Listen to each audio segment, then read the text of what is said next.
Om Swastiastu, Assalamualaikum warahmatullahi wabarakatuh, Shalom, nama budaya, dan salam sejahtera untuk kita semua. Dalam video pembelajaran farmakologi veteriner 2 ini akan berisi mengenai praktikum-praktikum yang telah kelompok D5 lakukan. Adapun anggota dari kelompok D5, yang pertama ada Gamaliel Kurnia Senduk dengan NIM 22018, lalu ada Sasha Shalom Senduk dengan NIM 22048, lalu ada Muhammad Fadli dengan NIM 22061, dan yang terakhir saya sendiri ada Monika Dwi Siswanto dengan NIM 22115. Baik, pada saat ini saya akan menjelaskan mengenai praktikum anestesi infiltrasi yang telah dilakukan oleh kelompok kami pada beberapa waktu yang lalu. Adapun alat dan bahan yang kami butuhkan untuk praktikum kali ini yaitu seekor kelinci sebagai hewan percobaan, kemudian spuit 1 mili beserta obat anestesi lokal yang diberikan secara anonim oleh dosen yang dimana kami ditugaskan untuk menebak apa jenis obat anestesi lokal yang diberikan kepada kelompok kami di akhir praktikum nanti. Kemudian kami juga membutuhkan jarum pentul untuk mengecek respon nyeri, kemudian marker atau spidol untuk menandakan area injeksi, dan blade atau gunting untuk mencukur bulu kelinci di daerah punggung.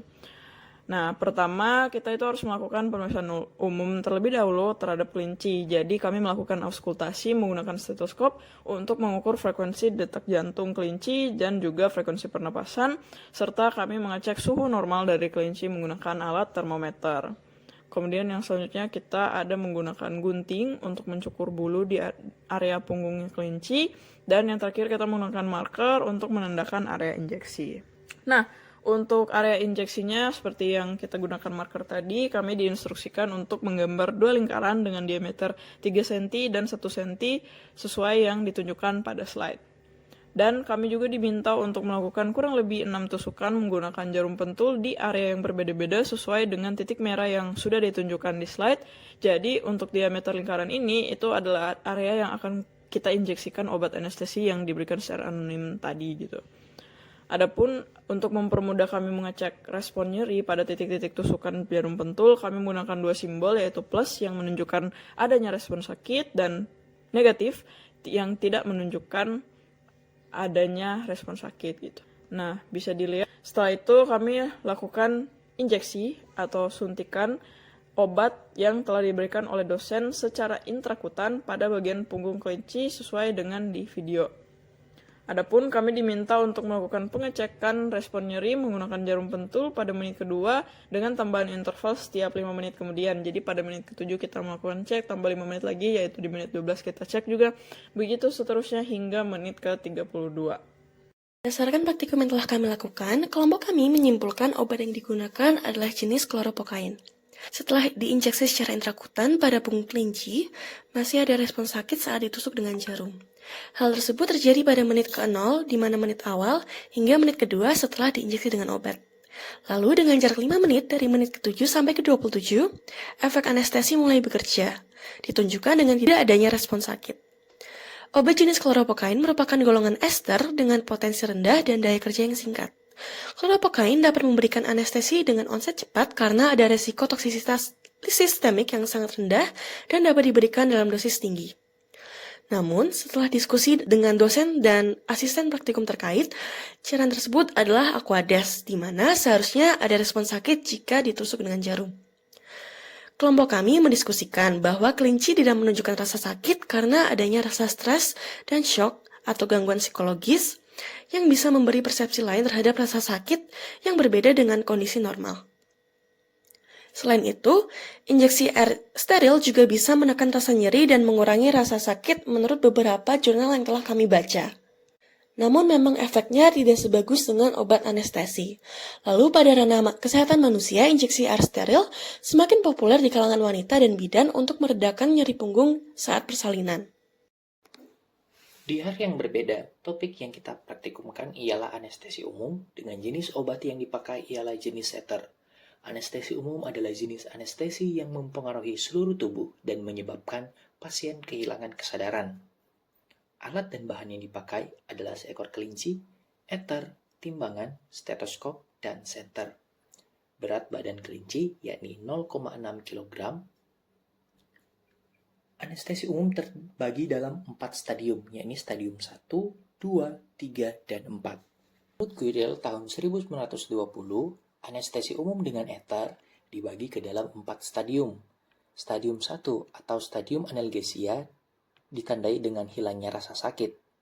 Stadium 2 atau fase delirium atau eksitasi dan hiperrefleksi. Stadium 3 terbagi ke dalam 3 tingkatan, yakni tingkat dengkal, tingkat medium, dan tingkat dalam. Atau stadium 3 juga bisa disebut sebagai stadium operasi. Stadium 4 atau stadium overdosis merupakan fase di mana terjadi paralisis medula oblongata. Dalam praktikum ini, parameter yang dilihat adalah yang pertama mata yang meliputi lebar pupil, refleks cahaya, dan refleks kornea. Yang kedua pernapasan yang meliputi frekuensi, keteraturan, jenis pernapasan, dalamnya pernapasan, dan lain-lain. Yang ketiga gerakan otot yang meliputi tonus otot, gerakan otot, dan rasa nyeri. Selanjutnya yang dilihat adalah jantung, yakni dengan melakukan auskultasi terhadap jantung.